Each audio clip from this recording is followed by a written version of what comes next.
From studios at the Milwaukee Journal-Sentinel, this is Fourth and State. In this edition, we talk with Congressman Ron Kind about gridlock, sequestration, Obamacare, and Wisconsin politics. Hi, I'm Ernie Franzen. I'm the Associate Editorial Page Editor at the Journal-Sentinel. Welcome to Fourth and State. We have with us today Congressman Ron Kind, who has been kind enough to stop by and visit with us today. Let's start with a basic question. I'm sure your constituents are asking you about this. When you mention Congress, the word dysfunction and gridlock come to mind. Tell us about that. How bad is it? Well, Ernie, I do hear a lot about it when I'm back home here in Wisconsin. I like to have listening sessions, getting feedback from people, and the people deserve a higher level of functioning from their elected officials. It's not just so in Washington. I think we need a higher performance coming out of Madison these days, too. And that comes back to basic communication skills, the willingness to sit down and talk and listen to each other and find out where the common ground lies so that there's a path forward so we can get things done. There hasn't been enough of that lately, which is unfortunate. And I think there are a variety of causes that are attributing to this, but it ultimately comes down to the individual responsibility of each member, being willing to reach out and try to find some bipartisan opportunities when they arise. And it's kind of how I've conducted myself since I've been a representative here in Wisconsin, and I think we need more of that these days. What causes that? Why is there that lack of communication? Well, I think one of the biggest causes, whenever you have an economic downturn, the anxiety levels just escalate, and then people tend to look for blame rather than solutions. And there's a lot of finger pointing going back and forth, and that's never very constructive then.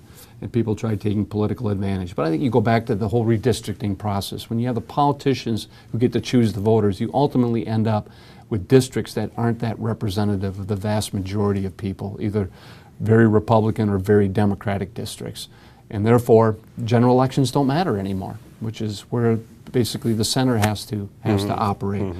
And I think we have too much money in the political system right now. With the advent of Citizens United and corporations and large labor unions being able to spend whatever they want, considered as people now. Right. I think that's having Thanks to the Supreme Court decision. Yeah, exactly, right. And I think, you look at the IRS and the whole 501c4 investigation that's taking place. I think Congress bears a large part of that responsibility of what took place there, not clearly defining what constitutes social welfare.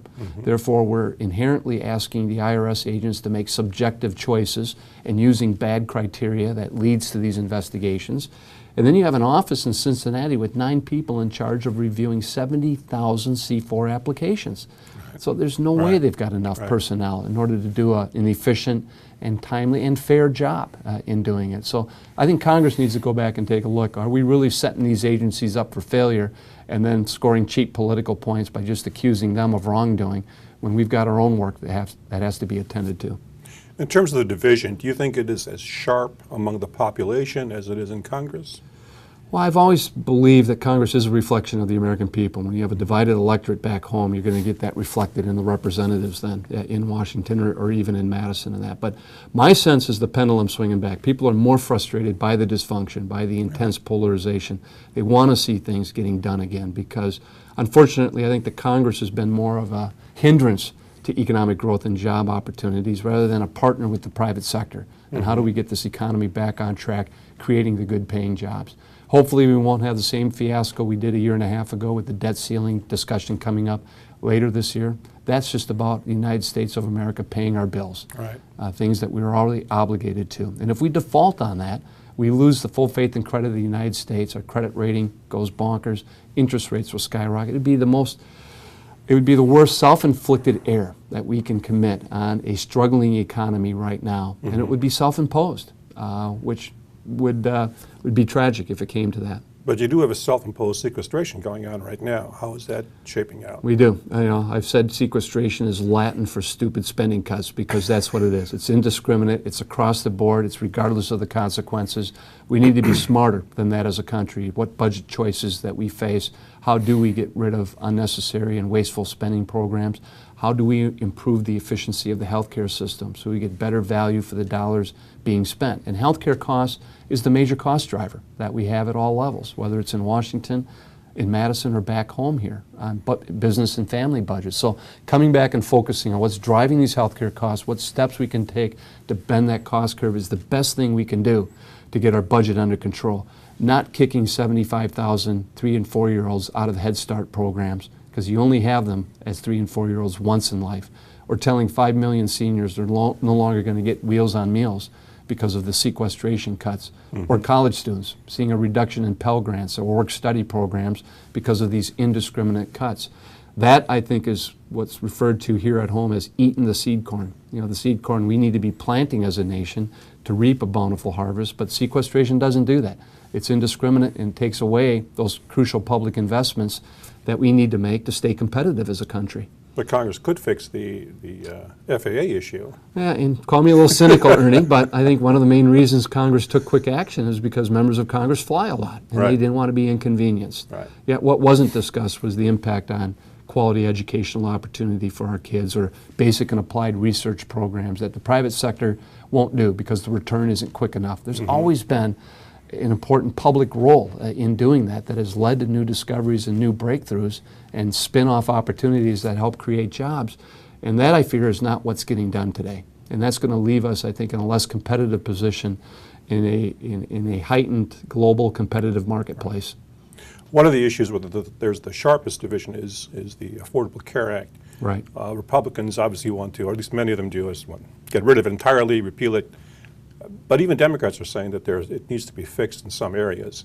How do you see that developing? And there are some deadlines coming up in this year and next. So, well, I think 37 times to repeal the Affordable Care Act is a bit of overkill. I think now we need to figure out how do you work with it and how do we make adjustments along the way as we learn more what's working and what isn't. I supported health care reform because I felt the status quo was unsustainable. If we did nothing, we were going to get rising health care costs, which we were already seeing, more uninsured, our businesses less able to compete globally, and our public budget deficits continuing to explode.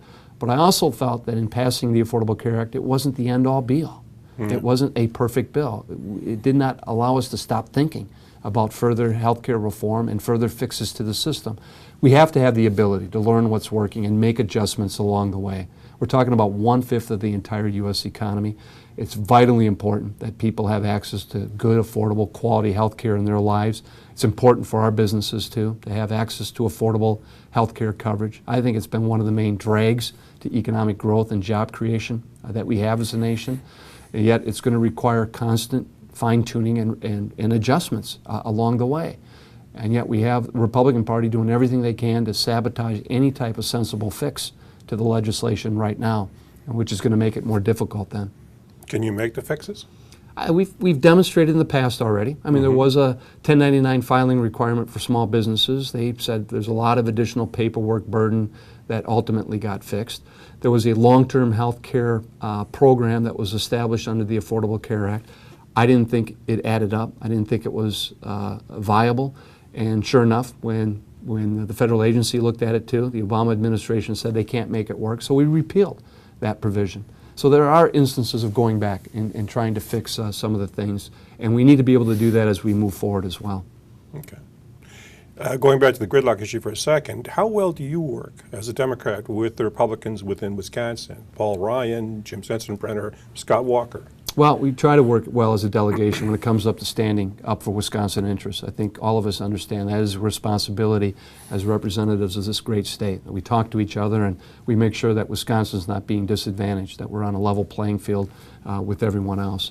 I wish there was more communication, to be frank. I think there are other opportunities of common ground, including in the healthcare sphere. We're blessed in the state having healthcare providers that are more coordinated, more integrated, more patient-centered than other regions of the country. And we could do a lot of these things very well in Wisconsin when it comes to how we change how healthcare is delivered and ultimately how we pay for it, which I think is ultimately the key. We got to get to a value or an outcome-based reimbursement system. So we're paying on how well things are done, not how much is done in the healthcare system. And I think that's been one of the major cost drivers in the system. But our healthcare providers in Wisconsin are at the forefront of establishing quality measurements, protocols of care, more integrated, coordinated healthcare systems throughout the state. And we as a delegation should take time to listen to them and then figure out if there is common ground to move forward on. What kind of problems, though, has the governor's refusal to build an exchange for Wisconsin caused for state residents? Well, I was disappointed in the governor's decision, not only in him seizing the opportunity of creating an exchange the Wisconsin way, and I think we could do it very, very well. We have that history, that capability of doing it well, but with him punting now to the Department of Health and Human Services, that just increases the lines of communication of implementing these exchanges.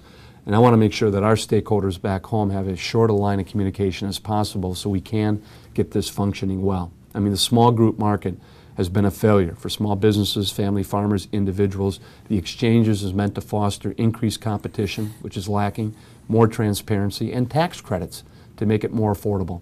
And when I introduced the legislation that it's based on in the past, I had an equal number of Republicans and Democrats that always supported it.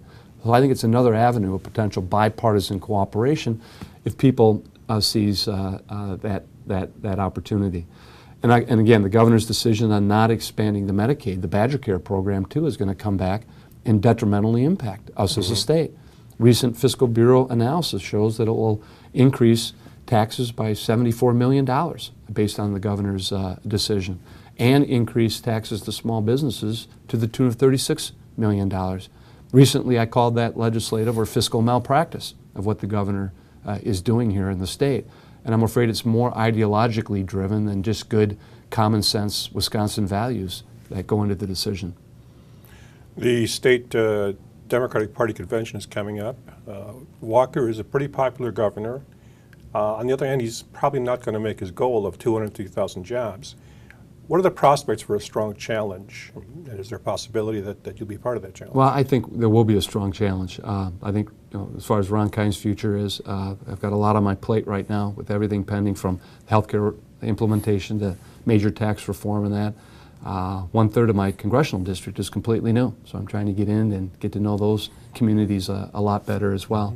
But I think we will have a strong challenger because the governor's promise in revitalizing the economy and having the strong job growth that we need as a state is lacking. He is pulling up short. And I think that is a reflection of when you come forward with a political agenda that purposely divides our state rather than figuring out opportunities to bring us together and having us rowing in the same direction, you're going to get pretty tepid job growth. And for us to rank 49th as a state now when it comes to job growth is an abysmal record. And if I were governor, I wouldn't want to be holding that record going into a re-election campaign. Is that shortfall resonating with your constituents? Are they aware of that? I think so. I think they are concerned. I think they're concerned about some additional agenda items that the governor's been promoting. The voucher program has a lot of rural school districts throughout the state very, very concerned and very nervous. It's hard for them to maintain the quality of education that they want for their children now, making sure we got highly qualified and effective teachers in the classroom when you have the potential of resources being pulled from the public schools to private schools. And listen, I'll be the first to admit we have some terrific private schools in the state, but when public dollars come, you got to expect increased public oversight then and more requirements. And so I think the private schools need to ask themselves a hard question: do they want these public funds and the increased oversight and the increased requirements that will have to come with those public funds? Okay, well, thanks. One final question: will the Brewers make the playoffs? Brewers are going to make the playoffs. We got off to a slow start, maybe reflective of the cold spring that we've had in the state so far. But they're on their way. I think when summer warms up, the bats are going to warm up again too, and at least hopefully stay competitive until the Packers can get back on the field again and we're back into Packer season. But well, thanks very much for your time today. Appreciate you coming in. Happy to do it, Ernie. Okay, Thank you. Take care.